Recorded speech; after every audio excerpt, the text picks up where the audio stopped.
तुम्हाला माहित आहे का, शनिवारच्या दिवशी काही छोट्या चुका केल्यामुळे आयुष्यात अडचणी, पैशांची कमी आणि सतत अपयश येऊ शकतं. आज आपण जाणून घेणार आहोत अशा 7 चुका, ज्या टाळल्या तर शनिदेवांची कृपा आपल्यावर नक्कीच राहील. तर नमस्कार मित्रांनो, मी अश्विनी. माझ्या चॅनलवरती तुमचं सर्वांचं स्वागत करते. शनिवार हा दिवस शनिदेव यांना समर्पित आहे, हे आपल्या सगळ्यांनाच माहिती आहे. शनिदेव कर्माचे फळ देतात. चांगलं केलं तर चांगलं फळ आणि वाईट केलं तर त्याचं फळ वाईट नक्कीच मिळतं. तर कोणत्या आहेत त्या 7 चुका ते बघण्यासाठी व्हिडिओ शेवटीपर्यंत नक्की बघा. तर पहिली चूक म्हणजे तेल दान न करणं किंवा चुकीच्या पद्धतीनं करणं.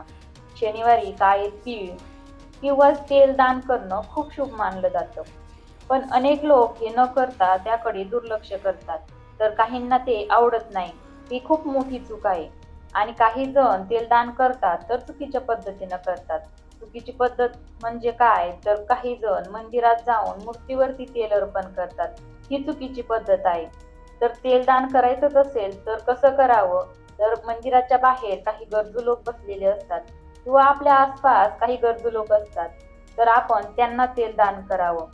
सोबतच तुम्ही काळे तीळ किंवा उडीद डाळ दान करू शकता. यामुळे शनिदेव प्रसन्न होतात. त्यानंतर दुसरी चूक म्हणजे कावळ्याला अन्न न देणे. कावळा हा शनिदेवाशी संबंधित मानला जातो. शनिवारी कावळ्याला अन्न दिलं नाही तर पितृदोष वाढतो असं मानलं जातं. तर काय करावं, भाकरीचे तुकडे करून किंवा शिजवलेलं अन्न आपल्या घराच्या अंगणात किंवा घराच्या छतावरती ठेवावं, जेणेकरून कावळे तेथे येतील आणि ते खातील. त्यानंतर तिसरी चूक म्हणजे आपल्या घरात भांडणं होणं.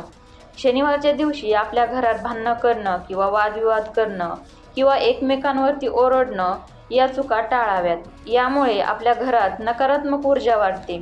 तर या दिवशी आपल्या घरात होता होईल तेवढं शांत वातावरण, आनंदमय वातावरण ठेवावं. भांडणं, वादविवाद टाळावेत. त्यानंतर चौथी चूक म्हणजे लोखंड किंवा काळ्या वस्तू खरेदी करणं. या दिवशी लोखंड किंवा काळ्या वस्तू खरेदी करणं खूप अशुभ मानलं जातं. परंतु याच वस्तू या दिवशी दान केल्या तर त्याचं खूप चांगलं फळ आपल्याला मिळतं. त्यानंतर पाचवी चूक म्हणजेच गरीब किंवा अपंग लोकांचा किंवा वृद्ध माणसांचा अपमान करणं. गरीब लोक, अपंग लोक, वृद्ध लोक यांच्यामध्ये शनिदेव वास करतात असं मानलं जातं. त्यांचा अपमान केला तर शनिदेवाचा कोप होऊ शकतो असं सुद्धा म्हटलं जातं. तर आपल्या शेजारी जे काही गरीब लोक असतील, अपंग लोक असतील किंवा वृद्ध लोक असतील, आपण त्यांचा मान सन्मान करावा. त्यानंतर 6वी चूक म्हणजेच केस किंवा नख कापणं. शनिवारच्या दिवशी केस किंवा नख कापणं टाळलं पाहिजे असं शास्त्र सांगतं.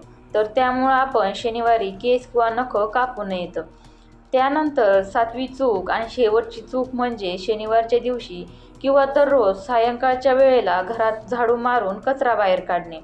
सायंकाळी घरातून कचरा बाहेर काढणं, बाहेर टाकणं देवी लक्ष्मीचा अपमान मानला जातो. त्यामुळे आपण या वेळेला घरामध्ये झाडू मारू नये. होता होईल तेवढं सायंकाळच्या वेळेच्या थोडा वेळ आधी किंवा थोडा वेळ नंतर आपण घरात झाडू मारू शकतो. त्याचसोबत जर तुम्हाला शनिदेव प्रसन्न ठेवायचे असतील तर शनिवारी होता होईल तेवढं ओम शं शनीश्वराय नमः या मंत्राचा जप करावा. यामुळे शनिदेव प्रसन्न होतात.